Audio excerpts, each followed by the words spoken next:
Hola, bienvenido, muchas gracias. ¿Qué es lo que está sucediendo? ¿Por qué razón hablan de sabotaje?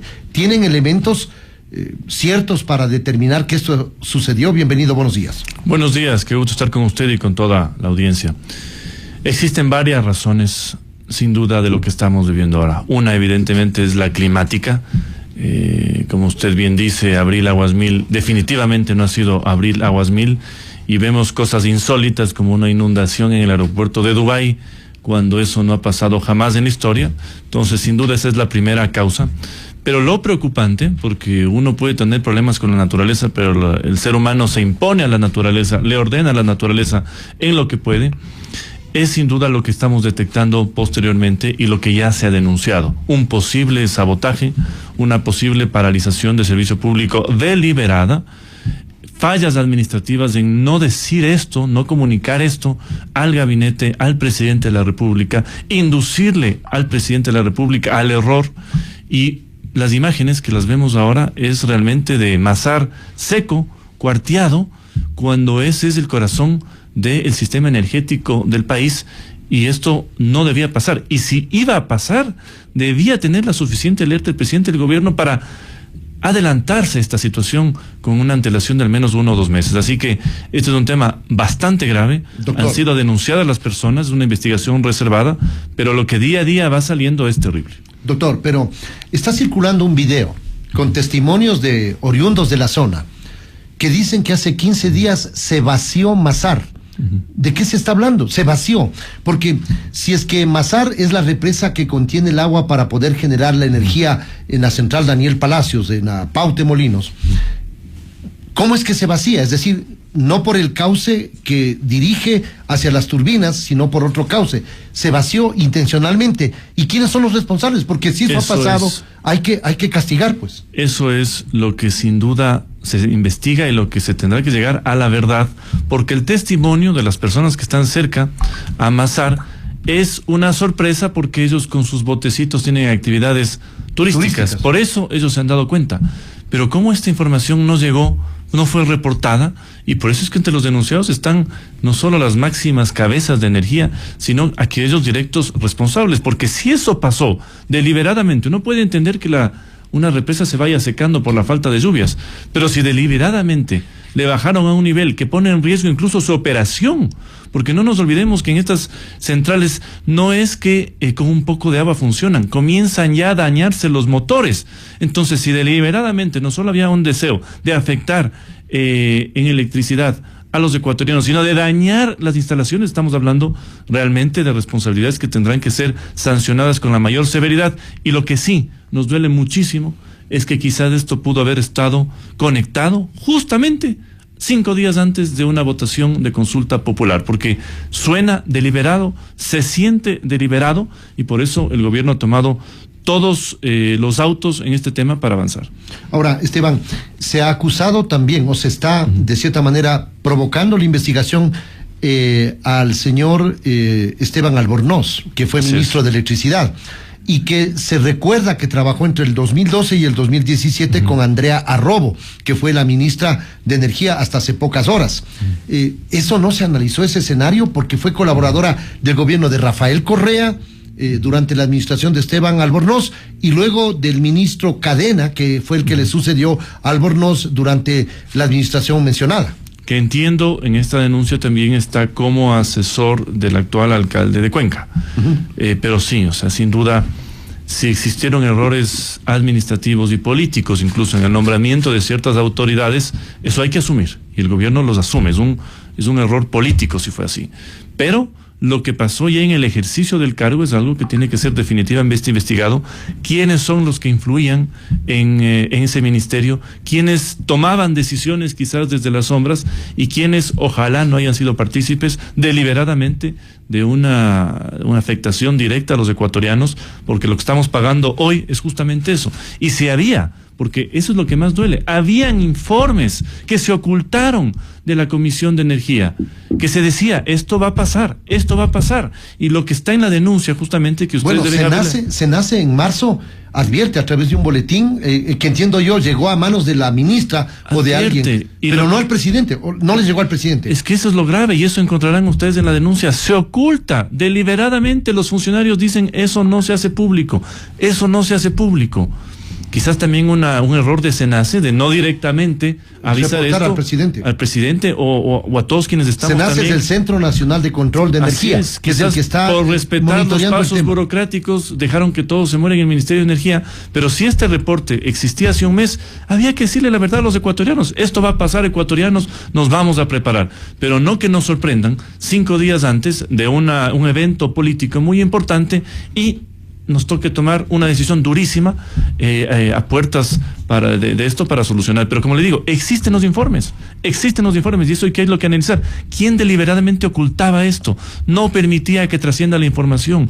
¿Quién no dejaba que esto prospere a oídos del presidente de la República? Que estoy seguro, si hubiera tenido ese informe en sus manos, hubiera tomado una decisión inmediata, como le ha tocado tomar hoy en caliente ante la dificultad que se vive. Viceministro, permítame que me ponga del otro lado, o es que están quemando el fusible de la ministra Arrobo para justificar una inacción por parte del más alto gobierno, porque puede ser eso, los ministros son fusibles y que en determinado momento deben pagar los platos rotos de los errores que comete el jefe. Políticamente siempre un ministro ha sido y será un fusible, ¿sí? Pero cuando el ministro tiene a su cargo un ministerio, es responsable de lo que allí sucede, de lo que informa, de lo que deja de informar, y en carteras tan sensibles como energía, sin duda esto nos deja una terrible y dura lección, y es que las personas que tienen que entrar tienen que ser verificadas no solo por su nivel de conocimiento, sino también por su nivel de confianza. Por eso el presidente ha puesto a una persona de su confianza encargado en este momento del Ministerio de Energía. Es muy probable que él quede ya Roberto Luque, que él quede, además que tiene un PhD en temas relacionados, que quede ya a cargo definitivamente, eso podría darse, y que más bien pase la cartera de obras públicas a otra persona. Ahora, ¿en dónde quedó el proyecto de ley que se convirtió en ley No Más Apagones? Porque evidentemente con un proyecto, con un decreto no se puede decretar la felicidad de los ecuatorianos. Ya vemos que la naturaleza nos está jugando una mala pasada. Ese proyecto quedó en letra muerta. Esa ley, porque no es proyecto. Esa ley estaba enfocada sobre todo, por supuesto, no de forma inmediata, sino con una escala de tiempo, a mejorar los procesos en la transmisión y generación de energía, en donde además había una salvedad que lamentablemente no quedó como quiso el gobierno, pero políticamente quedó así en la Asamblea, también permitiendo cierto oxígeno para que a nivel privado haya autogeneración de energía que complemente un sistema que ya va arrastrando durante mucho tiempo problemas, que es lo que vivimos hoy. Y lamentablemente en el país también nos hemos concentrado en vivir solo de esta hidroeléctrica, y no pasó lo que tenía que darse con Toachi Pilatón también, que era otra que tenía que entrar. No tiene una represa. No tiene una represa y está al 2% operativo.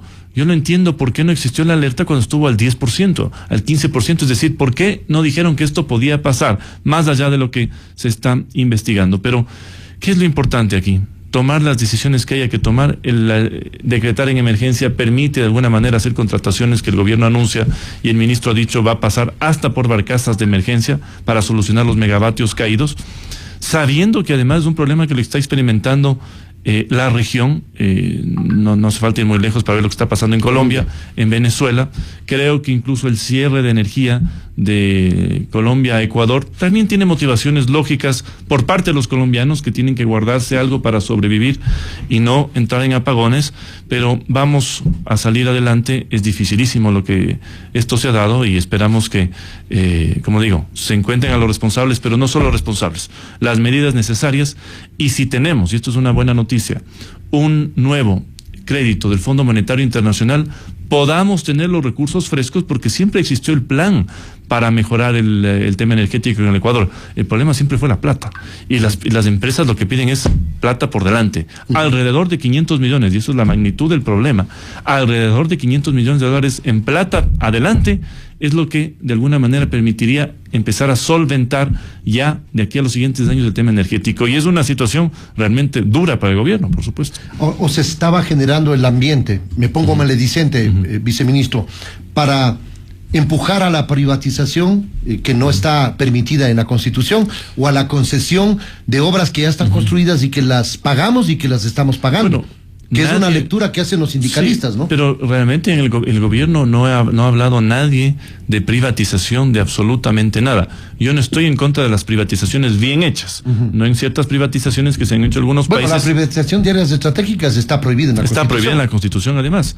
Pero, ¿qué si estoy yo a favor de que con esta crisis por lo menos se permita con mayor libertad a ciertos privados que generan energía desarrollar sus inversiones con capital fresco, hacer más de lo que se puede hacer, que realmente son pequeñas centrales de generación, no es lo que la magnitud de lo que tiene, por ejemplo, Toachi Pilatón o lo que tiene Coca-Cola Sinclair. Entonces, pero un complemento se tiene que dar. Ahora, ¿qué relación tenía este tema con la consulta popular? Porque el presidente ha hecho una estrecha relación de lo que sucede una semana antes de la consulta popular con la proyección que tenían en los sondeos de un favorable sí a la mayoría de preguntas en la consulta. Es el ámbito político que es mi competencia en este gobierno. Tenía una vía muy clara, y es que hasta el día martes en la mañana los últimos cortes de encuestas daban una victoria del sí 60-40 en todas las preguntas. Ese era el escenario el martes. Hasta antier. Así es, el martes en la mañana, antes de que explote todo esto. ¿Qué pueda pasar el domingo? Vamos a ver. Estamos confiados en que los ecuatorianos separarán los dos temas, entienden la magnitud del problema energético, pero también la importancia de la consulta popular, la importancia de una consulta que además tiene preguntas que nadie podría presumir que le favorecen directamente al gobierno. Yo separaría esta consulta de las anteriores, de otros gobiernos, en donde siempre había una pregunta de metida de mano a la justicia, de nominación de autoridades. Eso no existe en esta consulta. Son consultas de materia de seguridad, en materia de lucha contra la impunidad, y dos temas muy importantes que creemos que tienen que ir a la economía, trabajo por horas y el tema de arbitraje internacional. Como le digo, el panorama era muy positivo. Creo que eso lo sintieron algunos adversarios políticos, y esto para nosotros no es una casualidad, especialmente por los tiempos. Bueno, en política no hay casualidades. No hay casualidades, coincidencias. Y especialmente por los tiempos, porque si usted me hubiera dicho este problema se hizo público hace un mes, podría entender eso, o incluso en 2 semanas, pero no, es justamente en esta semana, y eso sí nos ha llevado a presumir una conexión de estos hechos con un deseo de romper ese apoyo popular que se ha dado. Que esperamos no se dé el domingo, como le digo, somos muy cautos, estamos ya en un terreno más incierto para el domingo, pero tenemos la confianza de que los ecuatorianos entienden la necesidad de un voto a favor el domingo. El presidente de la República se confió en la gestión de la ministra, porque la ministra hace 6 días, el 12, decía en una entrevista pública y notoria que descarta totalmente los apagones. ¿Cómo entiende usted que estaban represando para que explote en las manos una situación tan delicada que puede afectar incluso en el tema que estamos analizando? Como le digo, aquí hay 2 lecturas respecto de lo que ha sucedido en este caso y lo que podría suceder con otros ministros. 1, realmente un intento deliberado de ocultar información para hacerle daño al presidente, al gobierno, a su proyecto político, que sería la mala lectura. Y la otra lectura, muchas veces quizás miedo a comunicar lo que pasa para demostrar que o no tienen la capacidad para el cargo o que no han podido resolver lo que el presidente les ha planteado. Entonces también quizás en esas reuniones no le dicen lo que deberían decirle y poner de frente todas las cartas. Y creo que es la mejor forma de actuar. Si alguien tiene respeto y consideración por una persona, le habla con la verdad y le dice: esto ha pasado, esto no he podido hacer y me duele muchísimo. Vean ustedes parte de la denuncia, lo que se trata ahí. No ha avanzado un solo proceso de contratación. Bueno, se suspendieron los contratos que venían del gobierno anterior, con un cuestionado Fernando Santos, que ahora está... Pero ni lo grande, y escuché al exministro, justo el exministro ayer en una radio dijo que fue un problema económico también, porque se necesitan $500 millones para todo este plan de reorganización y repotenciación del sector energético, lo cual, como digo, es muy difícil, pero no todos los contratos son de 500 millones. Hay temas pequeños, emergentes, que no avanzan. Entonces, tampoco es que el presidente de la República puede estar él en el ministerio todos los días con cada subsecretario y viceministro. Esa es una tarea de los ministros. Entonces, sí me duele muchísimo haber visto esa inacción, especialmente de aquellos que tienen en sus competencias que ejecutar temas. Y si hay problemas legales, dudas o temores a que no lo quieren hacer, siempre se puede renunciar y dar paso a personas que lo quieran hacer. Entonces yo creo que, como le digo, eso tiene dos lecturas. O un intento deliberado, que me duele muchísimo porque eso es feo, sobre todo cuando alguien ha tenido en su equipo a personas en las que confiaba. O la otra, ese deseo, ese temor de no comunicar que no se pueden hacer las cosas que no se han hecho para evitar perder el cargo, ¿no? Que eso es realmente terrible. Ahora, Esteban, ¿no llega el momento en analizar la posibilidad de dividir a un ministerio que tiene muchas tareas que hacer?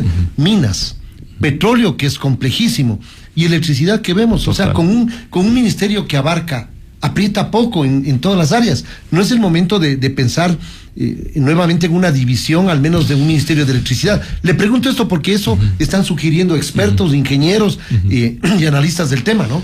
Creo que luego de esta crisis habrán correctivos, habrá que tomar la mejor decisión.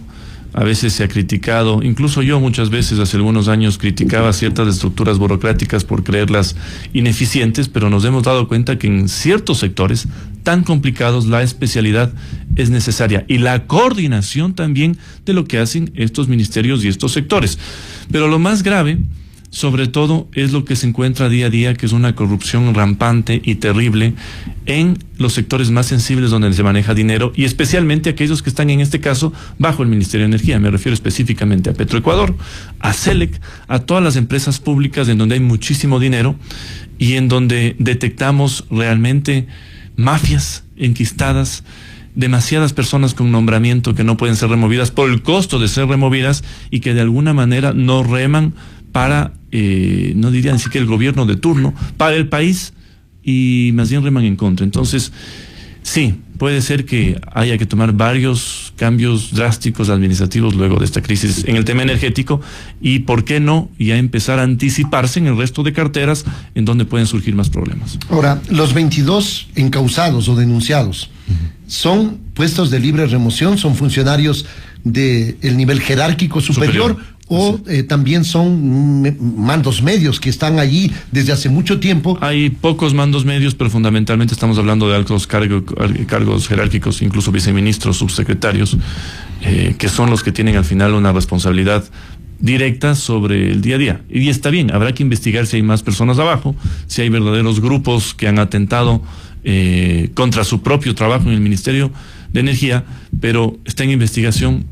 También tienen todos ellos el derecho a defenderse, a demostrar su inocencia si son inocentes, pero no podía el gobierno, por haber sido funcionarios, tolerar que no se haga nada. Entonces se ha tomado una decisión fuerte, pero eso es justamente gobernar, y gobernar en este país con todas las vicisitudes, las complicaciones, y que ha sido un reto durísimo para el gobierno en sus 5 meses de existencia en este momento. El tema del sabotaje obedece al ocultamiento de información y a la probable, digamos, acción de haber vaciado la central, el dique de Mazar.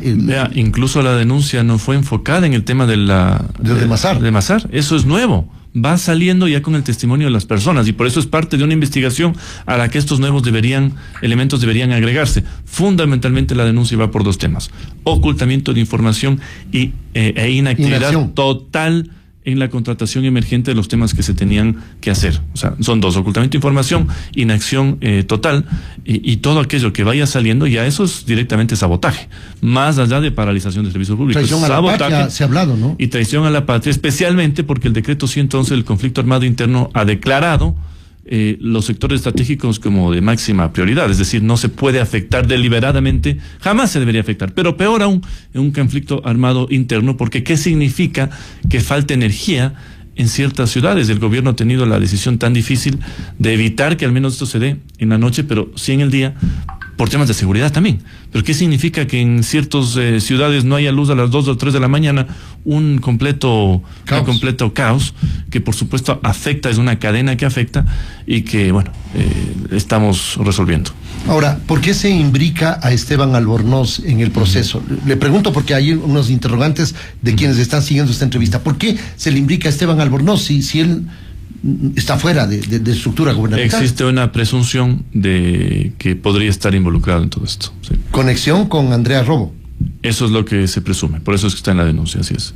Él tendrá, por supuesto, que defenderse en el caso, ¿no? Yo no quiero acusar a nadie, pero esa presunción ha llevado a que el gobierno y el secretario de la administración presente esa denuncia que, como les digo, es pública, más allá que se pidió la reserva de toda la investigación. Las sospechas de que estaría detrás de esto la Revolución Ciudadana, el correísmo.